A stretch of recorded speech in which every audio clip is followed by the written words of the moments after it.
Bismillah, alhamdulillahi rabbil alamin, wassalatu wassalamu ala nabina Muhammadin wa ala alihi wa ashabihi ajma'in, amma ba'd.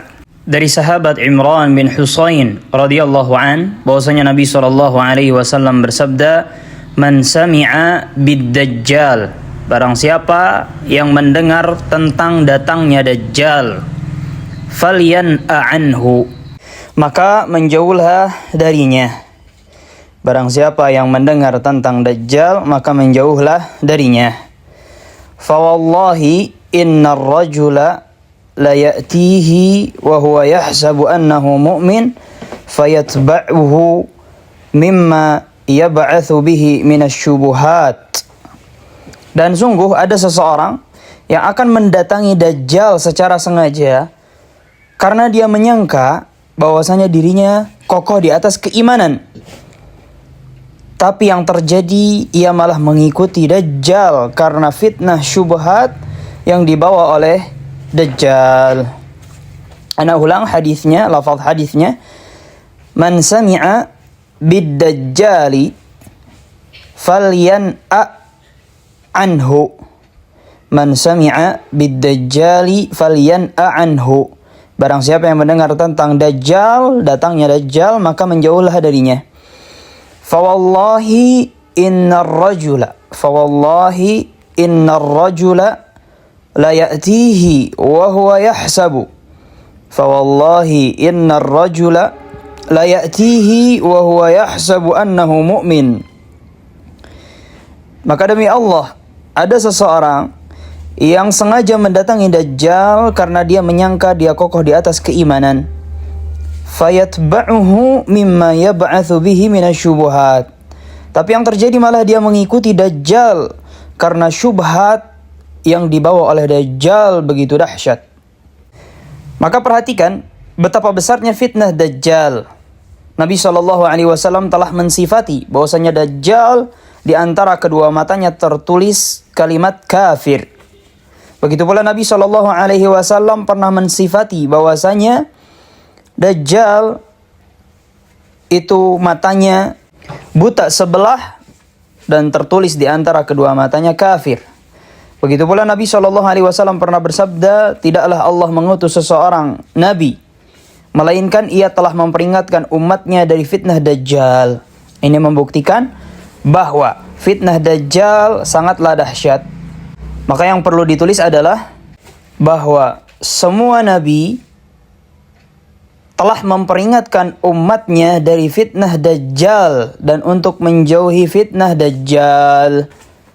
Karena betapa besarnya fitnah Dajjal. Sebagaimana ini diriwayatkan oleh Imam Ahmad dalam musnadnya dari Hisham bin Amir, menunjukkan fitnah Dajjal adalah fitnah yang sangat besar. Dalam Sahih Muslim juga dari Imran bin Husain, beliau berkata bahwasanya Rasulullah SAW bersabda, tidak ada fitnah sejak penciptaan Adam hingga terjadinya hari kiamat yang lebih besar daripada fitnah Dajjal. Tulis, Nabi SAW bersabda, tidak ada fitnah sejak penciptaan Adam hingga terjadinya kiamat yang lebih besar daripada fitnah Dajjal. Dajjal itu adalah makhluk yang memiliki banyak pengikut karena syubhatnya sangat besar. Apa saja? Ia bisa memerintahkan langit agar menurunkan hujan. Di antara fitnah Dajjal, ia memerintahkan langit agar menurunkan hujan. Akhirnya terjadilah, langit pun menurunkan hujan. Di antara fitnah Dajjal juga adalah ia memerintahkan bumi agar menumbuhkan tanaman. Lalu bumi pun menumbuhkan tanamannya. Tentunya dengan izin Allah Azza wa Jal. Akan tetapi orang yang memiliki iman yang lemah atau iman kuat sekalipun tapi dia malah mendekat kepada fitnah Dajjal, ia bisa tergoda. Di antara fitnah Dajjal juga adalah apabila Dajjal meninggalkan suatu negeri, maka seluruh kekayaan negeri itu akan mengikuti Dajjal seperti sekawanan lebah yang mengikuti ratunya. Ini di antara fitnah Dajjal. Dan di antara fitnah Dajjal juga adalah Dajjal memiliki surga dan neraka. menurut apa yang tampak di hadapan manusia. Jadi manusia melihat itu seperti surga dan neraka sungguhan. Padahal hakikatnya neraka itu adalah surga dan surganya Dajjal itu adalah neraka. Jadi Dajjal membuat tipuan di situ. Jadi nerakanya Dajjal itu adalah surga hakikatnya. Dan surganya Dajjal hakikatnya itu adalah neraka. Meskipun manusia melihat sebaliknya. Maka ini benar-benar fitnah yang sangat besar, fitnah yang sangat dahsyat. Maka faedah yang perlu ditulis adalah setiap kita mendengar ada orang yang membawa syubhat dan fitnah, hendaknya kita jauhi. Hendaknya kita jauhi. Karena ditakutkan kita tergoda dengan fitnah tersebut, terambil, terhasut dengan syubhat tersebut, sehingga kita mengikutinya. Apabila kita mendengar ada orang yang membawa syubhat atau fitnah, maka hendaknya kita jauhi. Dan yang perlu ditulis juga adalah banyak manusia pada zaman ini tertipu oleh tokoh-tokoh tertentu yang mereka adalah pemimpin kelompok atau pemimpin partai atau pemimpin organisasi yang mereka bukan ulama. Banyak manusia yang tertipu oleh orang yang ditokohkan, padahal bukan dari kalangan ulama.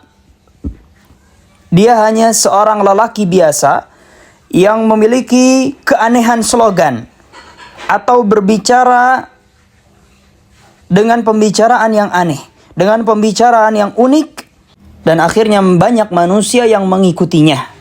Padahal mungkin apabila fitnahnya, syubhatnya dibandingkan dengan fitnah Dajjal, mungkin hanya 1/10 dari fitnah Dajjal.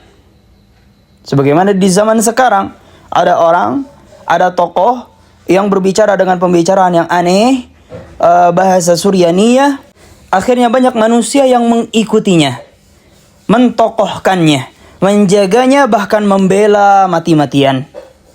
Padahal mungkin apabila fitnah bahasa Suryaniyahnya dibandingkan dengan fitnah Dajjal mungkin hanya 1/10 saja. Sebagian kecil dari fitnah Dajjal. Maka bagaimana lagi apabila mereka dihadapkan dengan Dajjal? Tentu mereka akan mati-matian mengikuti Dajjal. Maka faidah yang bisa ditulis pada pertemuan kali ini adalah wajib bagi seorang muslim untuk menjauhi fitnah dan tidak mendekat kepada syubhat agar melindungi agamanya. Seorang muslim wajib menjauhi fitnah dan syubhat agar melindungi agamanya. Di antara faidah yang perlu ditulis juga adalah jangan seseorang merasa aman dari fitnah dengan mengatakan, saya cuma ingin melihat bagaimana syubhatnya. Saya cuma ingin memastikan bagaimana fitnahnya. Saya hanya ingin mendengar dan ingin tahu saja. Janganlah seseorang merasa aman dari fitnah dengan mengatakan, aku hanya ingin melihat-lihat saja, melihat-lihat fitnah dan syubhat.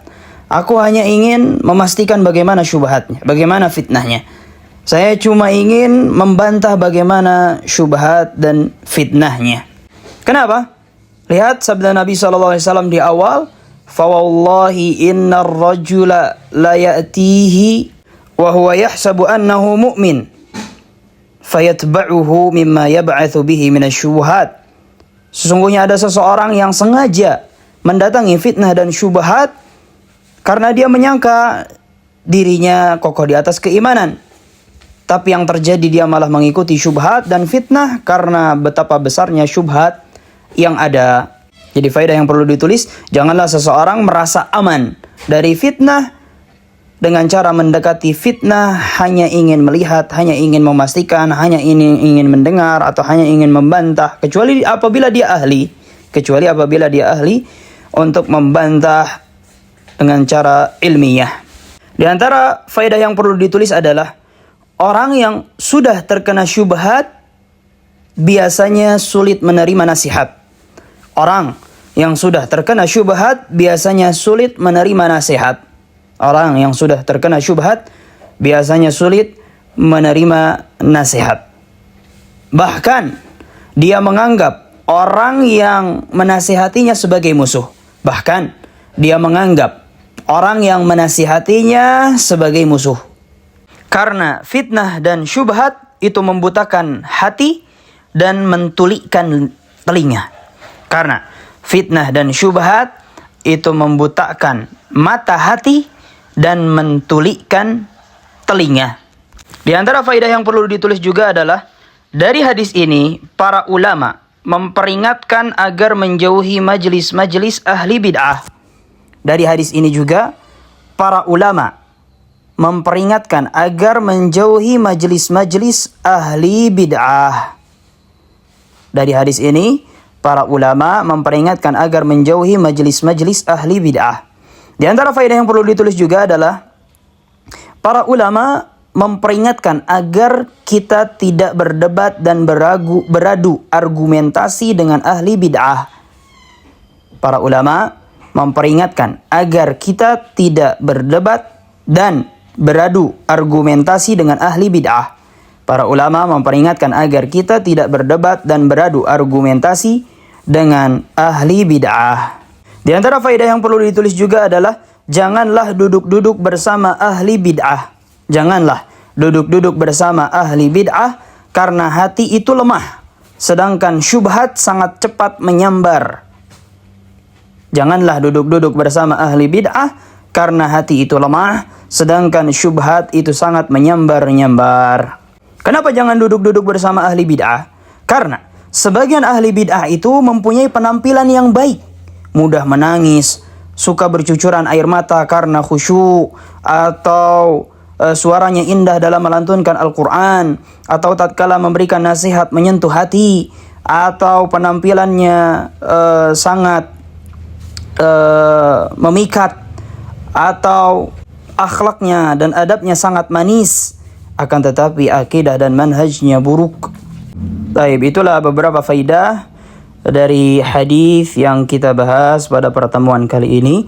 Subhanakallahumma rabbana wa bihamdika asyhadu an la ilaha illa anta astaghfiruka wa atubu ilaik. Walhamdulillah.